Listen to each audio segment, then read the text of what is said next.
So with me living in the DMV area, and for those of you that don't know, that's DC, Maryland, Virginia. There you go. As a byproduct, I hear about the Washington Redskins all the time. I see people decked out in their Redskins gear all the time, talking about the Redskins all the time, beefing with Giants and Eagles and Cowboys fans in this area because even though this is Redskins territory, you got all these fans from all these different teams. It's just kind of the way it works out. But as a byproduct of that, whenever I turn on, like I'm driving the car in the old Caddy and I'm sitting there listening to local sports talk radio, it always comes down to the Redskins and da-da-da and skip-de-skip and whoop-de-woo. And I'm like, oh, good God. It makes me want to kind of gag myself. It's just whatever. But when it comes to the Redskins, you've had a lot of kind of tumultuousness at the top of the organization, which unfortunately for Redskins fans, yes, I know Scott McCloughan couldn't behave himself in terms of the bottle, and he was sent packing, and that means, no matter how much they try to send Doug Williams out there as a leading executive in the organization, all the major decisions are still made by Bruce Allen and Daniel Snyder. And believe me, as much as I don't like the Redskins, I do indeed empathize big time.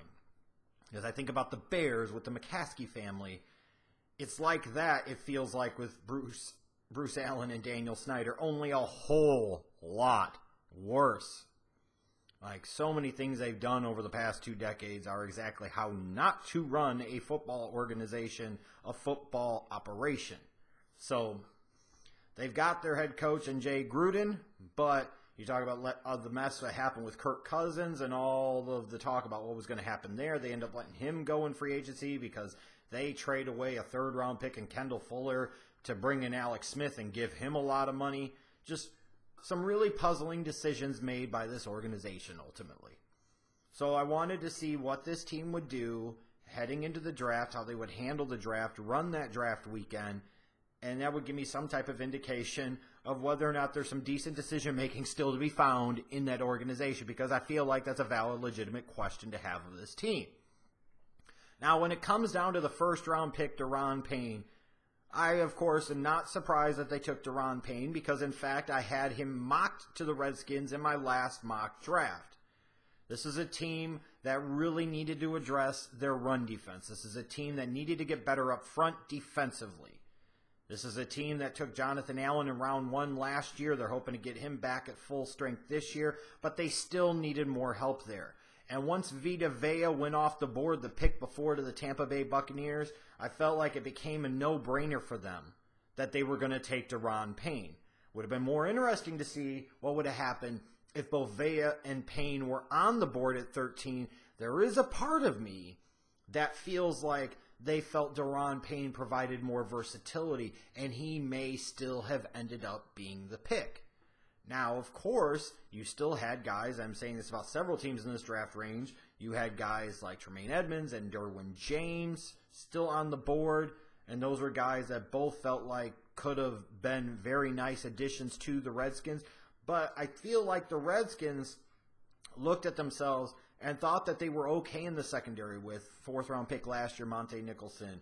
Well, they got Josh Norman out there at corner. Maybe they didn't like any of the corners here at pick 13.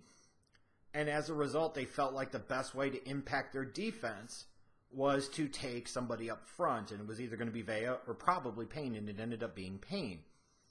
And yes, in a way, you could say they left better players on the board. You could say that they drafted for need.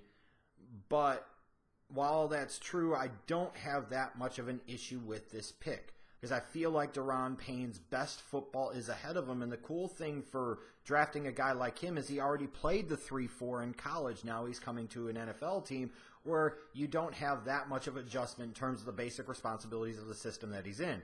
They might play him some of the nose. They might play him some of the 5 technique. You could do some different things with Payne that you might not have been able to do with Vea. So he makes sense. I think what really makes sense for the Redskins, though, is the fact that they were able to trade down in round 2 and still get a top 3 running back in this class in Derrius Guice from LSU.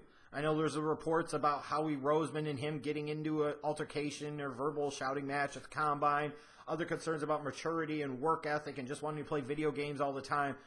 Here's what we know about Guice, is that he's got 3-down ability as a running back. Like clear-cut 3-down ability as a running back. And we didn't even see the best of him in 2017 as he was struggling with that injury and playing through that injury all year long. You want a better indication of the type of explosive back that Derrius Guice can be, you go back to his 2016 film at LSU. To be able to say that you got a top 3 running back in this draft all the way back at the tail end of round 2 after being able to trade back to do so feels like a huge win for the Redskins and may finally be, hopefully for them, the answer to some of the recent running back woes and running back game woes that they've had. And it feels like it'll be just that. And initially, I'd be very confident in saying that Guice is going to look like the guy that should have been taken in round 1 and Payne should have been the guy taken in round 2, because that's probably how this is going to play out.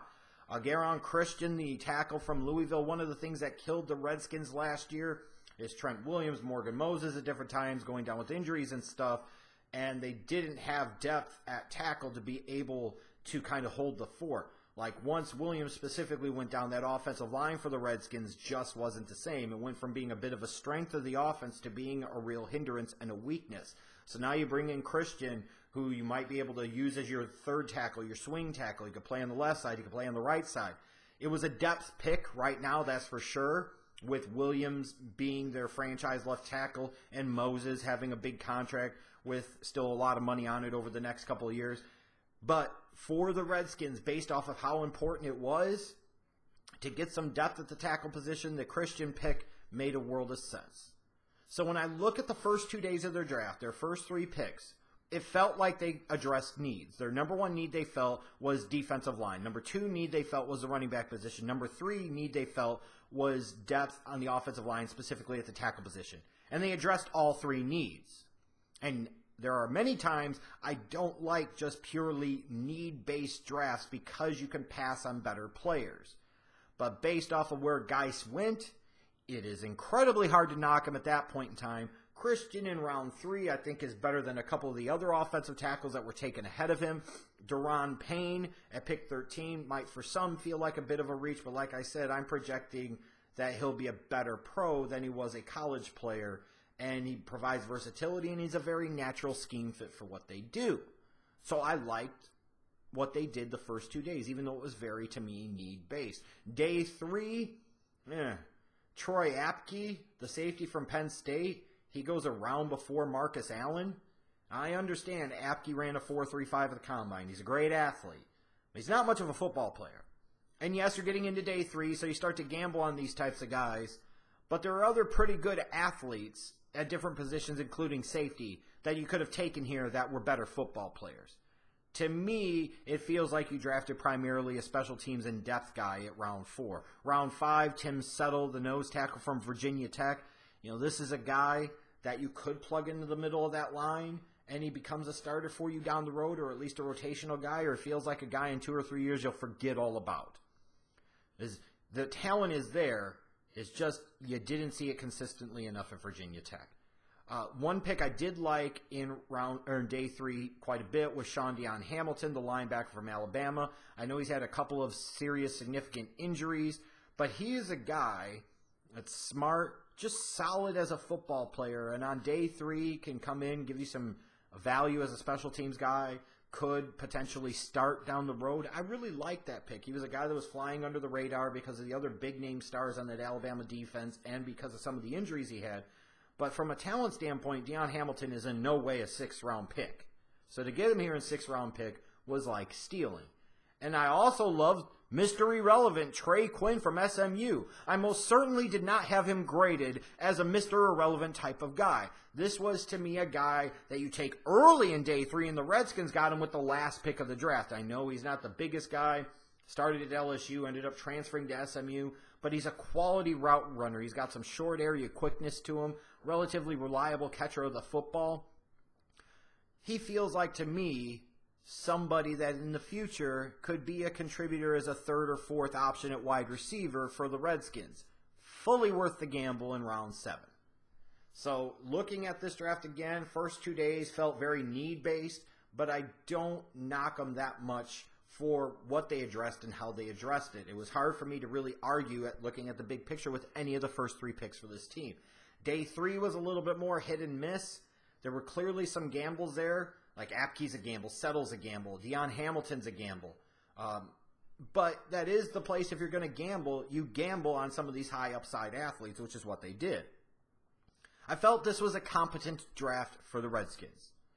And if Derrius Guice can come in and be that featured back, be that true bell cow that this team needs, then you know what? You've helped your new quarterback, Alex Smith. You're going to help out your passing game. You're going to help out your defense. And this draft will look not that bad. And that's kind of how I sum up this Redskins draft. There are better, but it wasn't that bad.